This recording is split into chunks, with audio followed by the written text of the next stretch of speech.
So here we have the Mini Cooper 5-door hatchback on a 68 plate. I'm going to start off by showing you around the outside of the car, and then we'll hop in and run through some controls on the inside. But from the outside you can see it's 5 doors, as I mentioned, with black alloy wheels, black roof and black mirror caps to match. We'll start off inside the boot and then work our way around the rest of the car from there. Okay, so as we approach the back of the car, you'll see we have reversing sensors, plenty of boot space as well, along with that 60/40 split folding rear seat, and then the boot space can be increased further by folding this tray section away. Okay, so we're just going to work our way back round to the front of the car, and then we'll hop in and run through some controls on the inside. And now that we've done a full circle of it, you can see it's in excellent condition the whole way round. Just briefly before we climb in, I think it's well worth seeing the interior from this exterior point of view. You get half leather seats. There's plenty to run through on the dashboard, so let's hop in and we'll do that right now. Okay, so now that we're inside the car, we're going to start with the dials. On the left-hand side, we have the rev counter. We have the speedometer in the middle, and then the fuel gauge on the right-hand side. In the middle, you can also see the total miles for this car, which are 9,657. You can change the information that's displayed above that for various different bits of fuel economy information, or you can have a digital readout for the speedometer, which you see being displayed now. We're back out to the steering wheel. On the left-hand side, we have cruise control and speed limiter, and on the right-hand side, we have stereo and phone controls, including voice activation.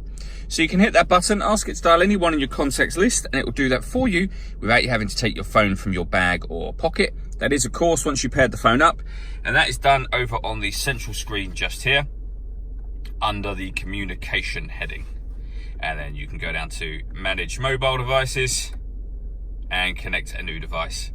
All the movement that I'm making on the screen, it's all being done using this iDrive system, which is essentially that dial. You can turn that dial to select different items. You can push it down. It also moves to the right, left, up and down as well, which will become useful within certain menus. Not only that, but you can operate it as a touch screen. So for music, for example, you can see there we have DAB, FM, radio. You can stream music wirelessly via Bluetooth audio, and we got USB input as well. And this car's got satellite navigation. There's a full video showing how this works on both our website and on our Facebook page, which are well worth checking out.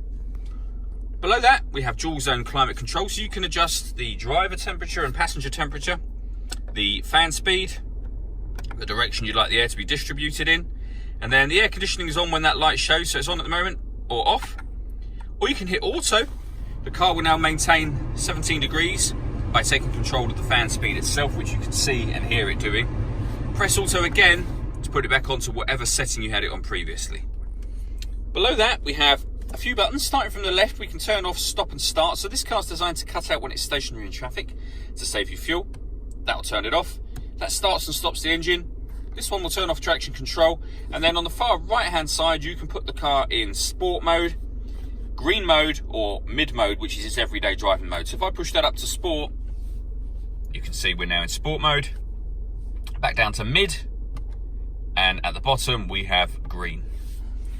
Underneath that section we have a 12-volt charging socket and a USB input, and a 6-speed manual gearbox. All that leaves me to say is thank you for taking the time to watch this video. If you'd like to come and see the car in person and have a test drive, please feel free to call any of our MJA sites. We'd love to hear from you soon.